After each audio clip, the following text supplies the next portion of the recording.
Mike McCool here in the Royal Examiner studio, and with me today I have Pete Barlow. He's running for Congress. Yeah, thank you for having me. Well, thank you, Pete. I appreciate that. We've done a little story on you when you first announced Yeah. in August, I think it was. So the first question I ask everyone is, why in the world do you want to do this? Seriously, it seems like a glutton for punishment only, right? That's what I say. I feel like personally, me and my wife have been trying to start a family for a while, and I've been trying to think about what would this look like in 20 years if my children ask me, what were you doing when all of our federal programs were being undermined? When cancer research was being defunded, when we were defunding our soft power throughout the world with USAID, when we didn't have a third lane on 81 after 50 years of trying for trucks, when all these things with 31,000 people were going to lose their Medicaid potentially in the next year, according to the CBO. That's my personal reason, because I want to have an answer for that. Right. But my professional reason, I thought that I was going to retire from FEMA 10 months ago. And then this administration came in and started, it's an imperfect agency, as are all federal agencies. But the way that they're going about tearing apart our infrastructure, our national bureaucracy, is ridiculous. And it makes no sense. So when I saw that, I thought, what is the most impactful thing I could potentially do to stop the bleed, to stop this? I'm a nurse by training. To stop the hemorrhage, you have to put pressure on the wound, and that wound right now is this administration and people like Ben Cline who are pledging fealty without even thinking about what they're doing. Right. So those are my two big reasons. Long story short. So what are some of the things that you have that will be a little different in the 6th District? My background, me? Yeah. Well, in the 6th Congressional District, we need representation that has deep roots and a deep understanding of our moral compass. I grew up in a peace church. I think that it's so important for people of faith to stand up these days when we see a lot of communities being undermined, when we see people talking about balancing the budget on the backs of the poorest and most vulnerable among us. And that is not the value basis that I grew up with. That's not what I grew up to believe in. And I think we need people with deep roots to talk about that. Also, my recent experience in the federal government is essential. I think we need bureaucrats to talk about the fact that this is not waste, fraud, and abuse what I was working on. I was working on key provisions to make sure that people are safe after disasters. And while there are a lot of disasters going on, the most clear and present disaster right now is not natural. It's the one on Capitol Hill with a bunch of people who are career politicians not doing their job. Yeah. What do you think about career politicians? I heard a couple sound bites on the news, and one of the comments, well, he's been here since I was in 3rd grade, here he's already in Congress, so you wonder about that. I remember when I was growing up in school, Carl Hayden was our congressman, and out in Arizona, and he was like 100, and he had been there the longest in the history of the Congress. And I always think, I don't think our founding fathers wanted this. I think our congressmen, they say every 2 years you do 1 or 2 maybe, and you're going back to your farm, or wherever you were. And then our statesmen were our senators, because they could come 6 years, and that seemed to be enough. What do you think of that? I think you're exactly right. I couldn't have said it better. Like even in Virginia, you think about the fact that we have a session that is, people are in session working in the State House when there's not a farming season going on. That was constructed so that we would have people who actually know how to do real work coming in and talking to folks about how to allocate resources so that they could continue just doing good, pragmatic, non-performative work. So I think at the federal level, that's the same exact way. And we need people who weren't born into it, who aren't cronies.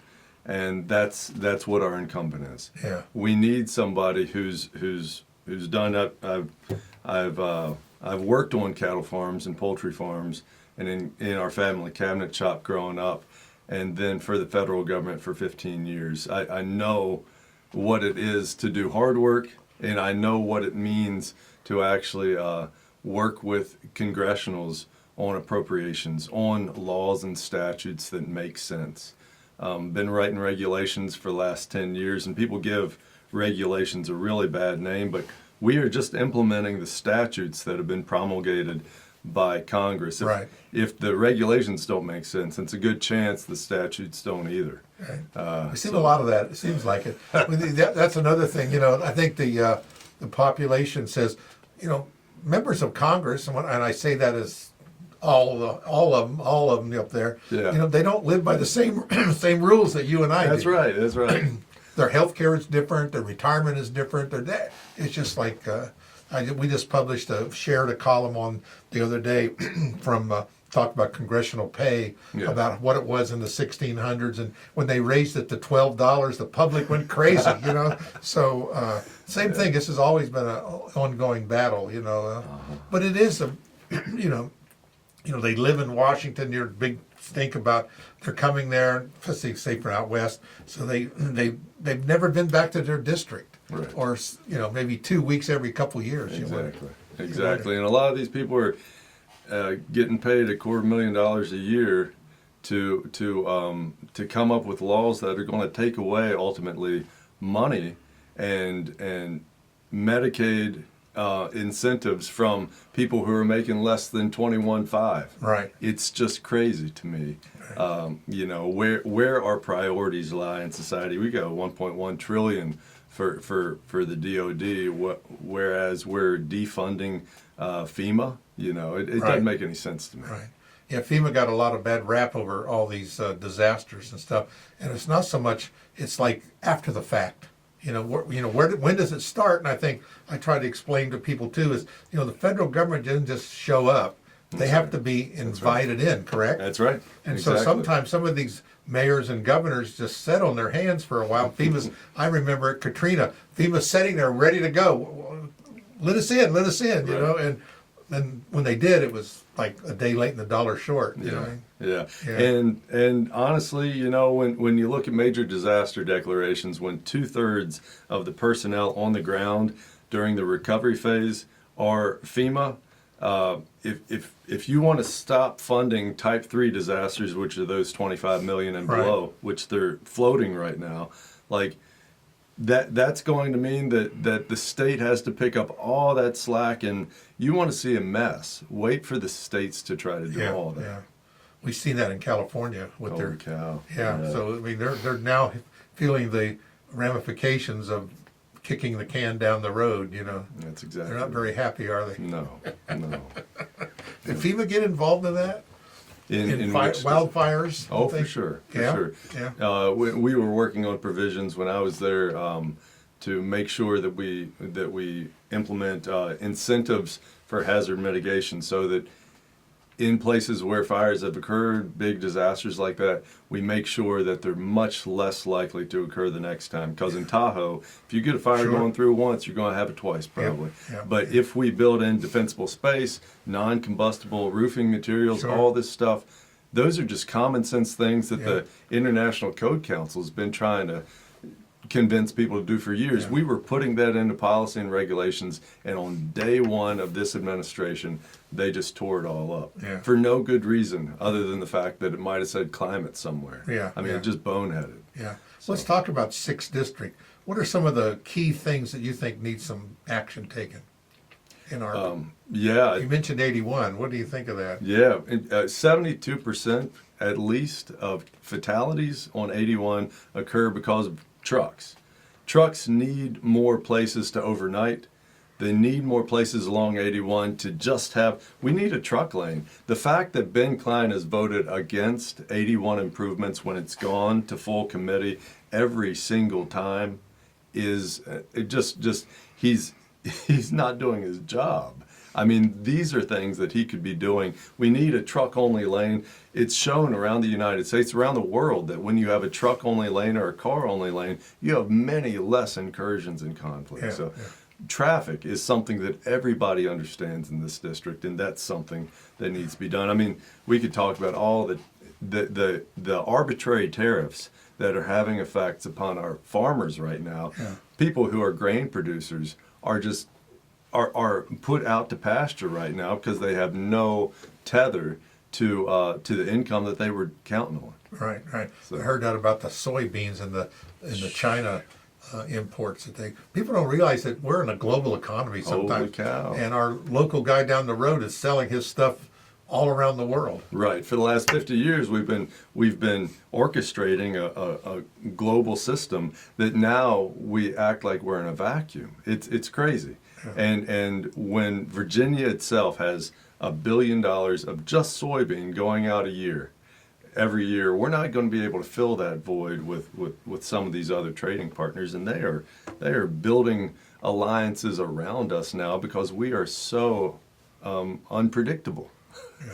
It's not good. And right now, then, Trump says that he's going to take some of the benefits and some of those tariff revenues and pay those soybean farmers back. Well, farmers have historically not been for welfare and for checks, for free money. And that's exactly what he's talking about doing. So they just want a functioning economy. Yeah. I would say most of our farmers in our district are very entrepreneurial, don't you think? That's exactly right. They're small farmers. Yeah. Yeah. Not like out in Nebraska where there's, 14,000 acres on a cornfield. Exactly. Like the SNAP benefits. They just cut $186 billion of SNAP benefits. They say, well, we're going to take all that savings and we're going to put it into a commodities insurance. Well, commodities insurance is not going to help out a 110-acre farm down in Augusta or Rockingham or Rockbridge. It's going to help out those huge farms that you're talking about. Yeah. So, yeah. Well, let's talk about things like that. One of the things you see all the time is what they label fraud and abuse. And I'm seeing people, with their SNAP, they got $4,000 and $5,000 on their SNAP card, and they've got, they're buying their junk food and everything else. And so, there are some weaknesses in the program that, I always tell people we should inspect what we expect. And it doesn't seem like the government is very good about inspecting until it's already like avalanched into some major problem. Well, yeah, you make a good point. In every system, I think, in every system where you're allocating resources, there are going to be a few instances of waste or fraud. But when you compare that waste and that potential waste and fraud to the known waste and fraud from just giving, for instance, if we actually audited more, the 1% in this country that get 500 million or above net worth, there is so much tax avoidance in the 1% tax bracket. They say $160 billion a year could be saved just in tax evasion through that group. Not just not tax avoidance. That's a whole nother issue. Right. Of course, they say we're just living up by the law that they passed. So maybe not if it's tax evasion. Well, that means that they're hiding assets and certain. Yeah, we've seen quite a few some entertainers and sports people go to jail here lately for not paying their tax on some things. So they eventually catch up to you. So that's right. I guess you do think it's like Brett Favre getting didn't he get tens of thousands of dollars for speaking fees but that was all temporary assistance for needy families. Yeah. So. You never know. Let's go back. Here's a thing. So let's talk about what are the Democrats doing now that's good, and what are they doing now that's bad? Can you kind of touch on that? And then you're going to say the same thing about the Republicans. Are they doing anything good? No, I'd be happy to. Yeah. Okay.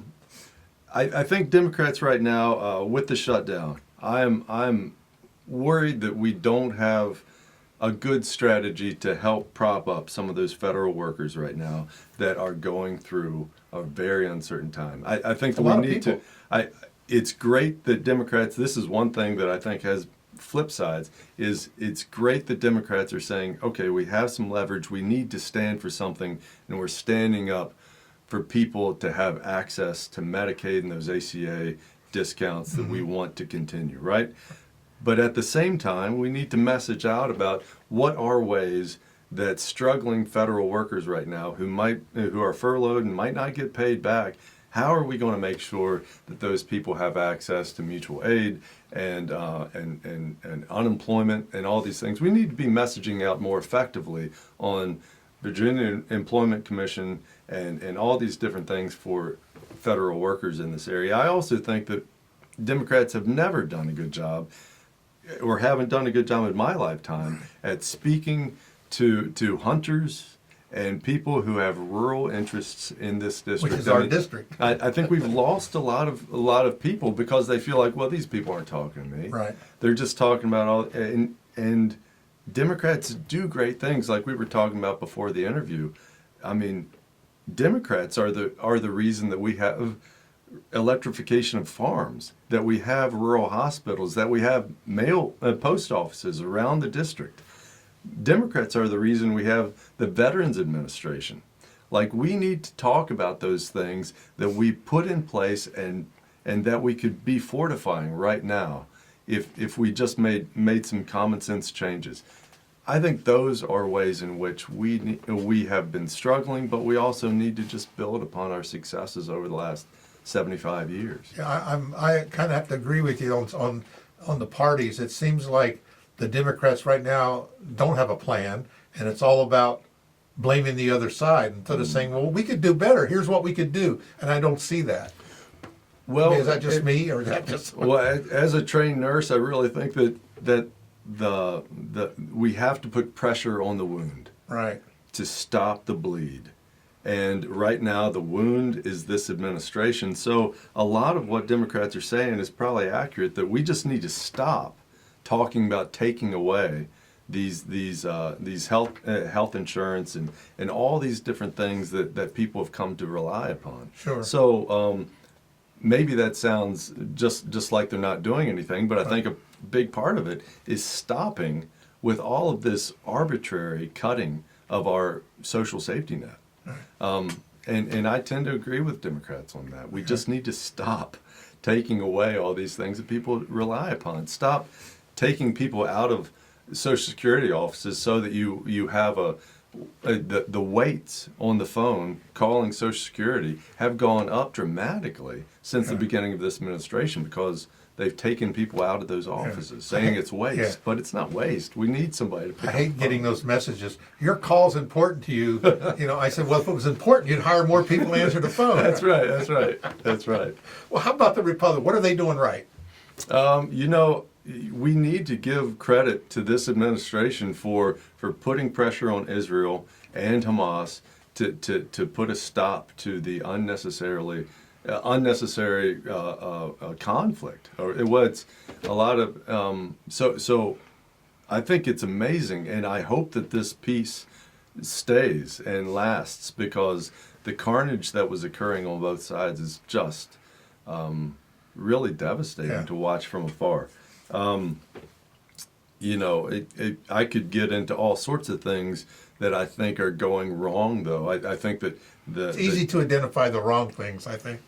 Well, they're making it easier and easier every day, I think. But the tariffs and the troops in the streets is ridiculous. A lot of even persons in uniform are reaching out and saying, this is not what I signed up for. I did not sign up to be standing beside of a monument in Washington, D.C., or holding a corner in somewhere in Portland, Oregon. I mean, it's ridiculous what's going on there. And the tariffs are just shooting ourselves in the foot. We know what happened in the 1920s when we had arbitrary unilateral tariffs on all of our trading allies. We know what happened in 1929, so let's not go down that road again.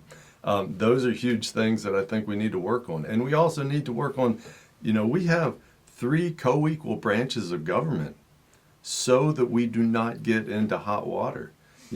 James Madison called it the definition of tyranny when we would get to this place where we have ceded the power of the purse to the Trump administration. And the administration says what they want to do, and people like our incumbent Ben Cline don't do anything. They don't even speak out against it.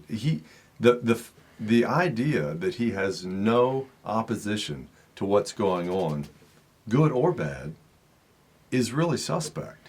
I don't think that he has his own plan for how to run things, and he's not speaking up for any District 6 specific interests. And that's really problematic. Yeah. Okay. Well, let's see about But a lot of these things that you're talking about, they say though that who's going to pay for it? It's always about, look at our deficit. Yeah. We have, it's really, really way too high. And you think, so we need a plan for that. Yeah. This is the plan, you know. So, we are, we always say we don't have an income problem, we have a spending problem. It's like most of our households, we blame that on our wives. They Yeah. spend too much, right? So, and no, they don't really, but, cut that. But you know what I'm saying, that we just spend too much. If we only have $1, we can only spend $1. Okay. How do you think on that? Well, I think there are sacrosanct programs that we don't touch. And when we think about the Department of Defense, I think that we should pay the personnel whatever they need and quit putting people on riffing Department of Defense workers. But when it comes to the fact that we've never had a transparent evaluation of where that money is going, what are we spending $1 trillion, nearly $1 trillion for every year? We have 535 bases around the world, and some of those are not serving any discernible purpose. I don't think that we should continue building planes that we don't use and bombs that we won't blow up. It's not for us. We shouldn't be providing weapons to the rest of the world. That's not our mission. And so that's one thing. I think, again, taxing people equivalently at the upper tax bracket makes a lot of sense. I'm talking about the 1%, people making over $500 million a year or something. Those are things that just don't make any sense to me. When people have more money than God, it doesn't make any sense what they're going to spend all that on. It seems like a numbers game. They just like seeing numbers get bigger. It's kind of hard to imagine. It's kind of like our debt. No one can understand. What are you going to do with all that? Well, I always tell people, if you want to understand big budgets, just take all the zeros off and just look at the first couple. Then it's only $1,200. You can understand that, and you can put it in perspective. Your $1 to $1,200, and you can kind of get that perspective. And I've heard, and just one more thing, I've heard people say, well, our richest 1 or 2% of individuals are paying 50% of the taxes in this country.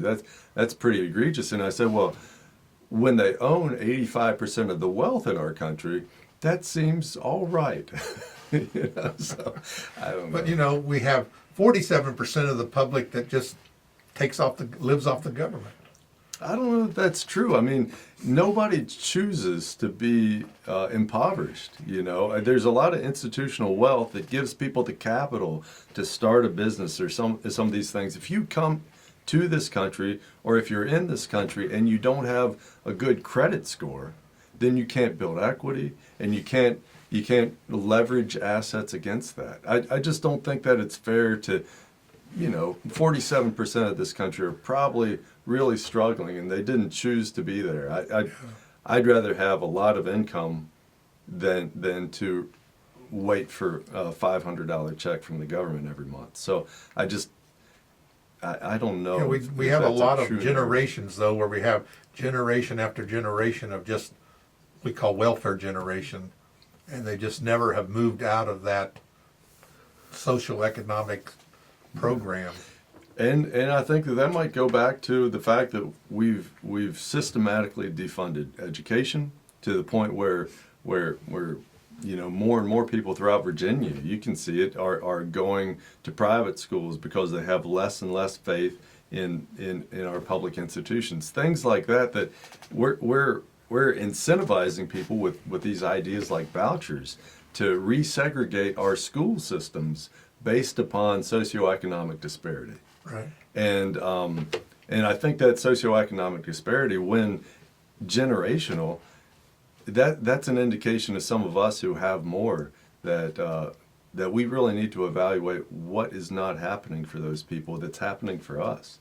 I don't know how to fix that, but I know that there are a lot of temporary assistance for needy families. 21 cents on the dollar is used of those funds in Virginia every year. There's a lot of money left on the table because we say, okay, we're giving this money to temporary assistance for needy families and SNAP benefits and stuff. but we make it such a bureaucratic process to get any of those funds. President Clinton made it a block grant program, temporary assistance for needy families. That institutionalized more and more bureaucracy to the process, and it's made it harder for people to access those funds when they're eligible. Things like that, we really need to, it gets tedious and it gets really overwhelming, but that's why we need analysts and former bureaucrats like myself, I think, to get in there and try to fix things in a smart way, right, and not just take a blowtorch to everything. Well, one last thing let's talk about. And I think it seems like today our politicians are one extreme to another. Yeah. I've always been under the mind that you have to, in order to govern, you have to come to the middle. I couldn't agree more. Yeah. And so the question is, how can, pick the side, and I see it primarily like at the State of the Union address, when I've got 200 plus Democrats sitting there with their arms folded. How can you do that when there's good things that are happening? Or when you have 200 Republicans sitting there doing, but the idea is that when we having a few, one, for instance, that's come over and says something good about Trump, Senator Fetterman, right? Yeah. And all of a sudden now he gets beat up by his party. That's right. But so is he coming to the middle? Or is he just seeing something that other Democrats don't see? I mean, I'm just using him as an example. I think he's exactly, yeah. Here you mentioned things that the Democrats have done in the past, 50 years ago, 100 years ago. Congress was different, a different makeup of people. Right. And we had less career, maybe we had mindsets of people that worked. I don't know what the difference was. It'd be interesting to go back and analyze, when things happened, right? Right. But we had, we come together over war, we come together over different type of things, and it just seems like that there's just so much animosity and this strife between both parties that they just won't come together to the middle and say, let's work it out. Like one won't budge and the other one says, well, we're voting for that, and unless you come over, we're not going to vote. I think you're exactly right. And I'm sure there's a lot of stuff we don't see that they are working. Yeah. Because we know they have to, but the public doesn't see it. Right.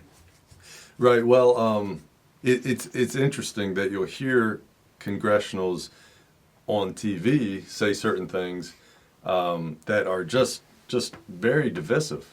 But then when we would be in conversation with Right. them, when I was working at FEMA, and we'd have these Correct. congressional meetings and hear, how do you want to mark up this legislation, make this, they were very reasonable. Right. And I think that people are being driven apart by the fact that they make more money when they are more performative and pushing people apart. And it's unfortunate, this duopoly of the D's versus R's.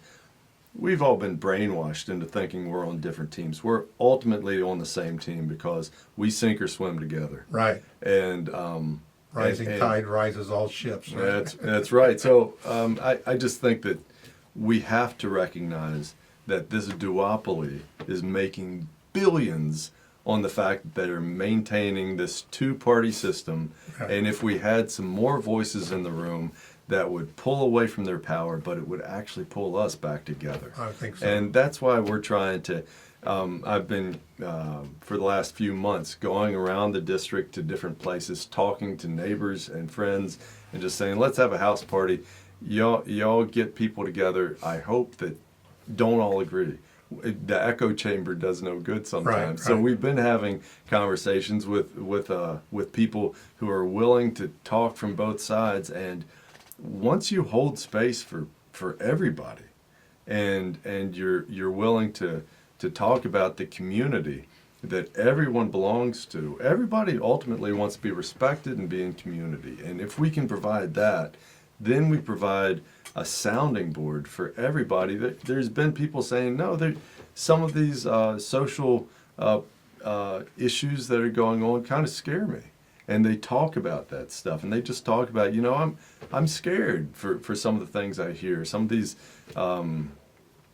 issues that people talk about, like kids in schools and guns and all this stuff, and once we provide that space, it's been really, really meaningful. And but I think on the grand scale, what you're talking about, we have to get back to that and sort of wag the dog on this one and show them that it's not about the people crossing their arms versus the people on their feet.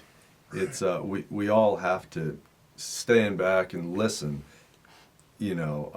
instead of just waiting for your chance to give a sound bite. Right. I think a lot of people are doing that. I listen to like J.D. Vance when he's in conversation, and the guy's a good speaker. But he doesn't listen long enough to think about, okay, what's this person trying to say? Exactly. How can I respond to that? No, he's just trying to think about a smart way to push them down. And that's not the point. Yeah. You mentioned about, I can remember when our, Senator Kane comes to Front Royal, and we've talked, and you're right, everything he talks about local, you cannot disagree with it.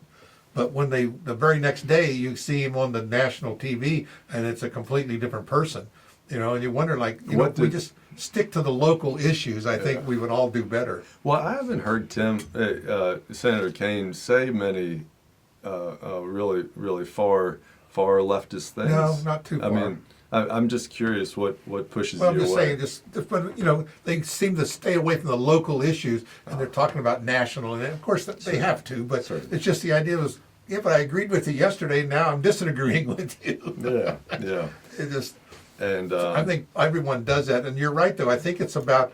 I mean, you talk about the people setting the powers to be. It's called the golden rule. Those with the gold rule, and I think that they threaten young congressmen that come to Congress with great ideas on both sides.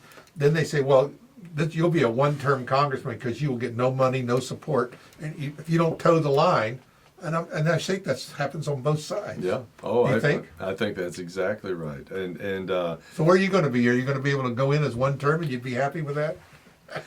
I would go in, and I do have a lot of things that I'd like to do in that first term, and I think that the proof is in the pudding. Once people see that I actually work, that I actually show up, that here's an 81 corridor that's actually getting expanded for the first time, like the proof is in the pudding. So like people who don't like to work, of course they need to toe the line because that's how they're going to stay in there. But if people like to work, I think it shows, and that will speak for itself. Yeah. You got a lot of plans coming up because this election is not until next year. That's exactly. I mean, this is a year. We're really early, so this is not an election in November. That's right. This is the following November. It's a marathon. It's a marathon, and it's like our election season. It's like goes on forever. Yeah. And I think we're really talking about an election that's really a year away. So you got a lot of things planned. Yes, we do. We have a lot of. I appreciate you all having me on today. And we are going to be talking to media, but more importantly, I think we're going to be having those community conversations for the next few months, just making sure that, hey, do we understand? We know what we want to talk about, but that's not the point. What are the issues that people feel like are not being brought up that need to be? Maybe some of these will change your mind. Maybe they will. You never know, do Maybe you? they will. But I think we need to have people that are interested in our local issues. I think so too. And that's a rural, and we're big agricultural. Everything's local. Yeah. Everything's local. And All politics are local. That's what they Yeah, say. That's right. Was that Tip O'Neill or somebody? That was too long ago. Yeah. Okay. Well, We both had hair back then. that's right. But I totally agree with you,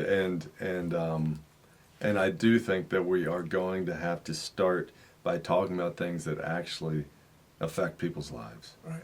And it doesn't translate very well to start talking about foreign policy before we actually talk about, Buena Vista policy, Right. or Take care of our home Rockingham issues. policy, or whatever. And so Strasbourg policy. Yeah. So we're really excited to get going. But that's part of the reason we started so early, is because we need to have those conversations. We need to actually galvanize more voices earlier in the process. More local voices across the spectrum. We're not just going to be talking to Democrats and Democratic committees. So, sorry, Democratic committees. That's not where we're going to spend all of our time. We have to open this tent back up because for too long it's been constricted. Right. We have an opponent, also another Democrat running for Congress, which, competition is good. I think it's really I think good. people get their views out, and I think people just want to be heard. Yeah, and part of the, I think people lose faith in our party when they think that people are coordinated. When they think that, oh well, you just stand aside, let somebody else run because we picked them. No, we don't pick winners and losers. The people pick the winners and losers. Right. So, yeah. Well, we Excited appreciate to you have coming in, and hopefully you'll come back. Because Yeah. it's a whole year, so That's right. we want to see Got as plenty of time. plenty of time, and we'll see how it goes, and see if your attitude changes as time goes on. Maybe it'll get really good, and you'll find Hey. some great ideas. We can share some of the points and things that you hear from in our district, and see what the issues really are. Let's see if we can get both sides talking about it. Awesome. All right. Thank you. Thanks again, Pete. Really appreciate you coming in. Appreciate Thank you. you.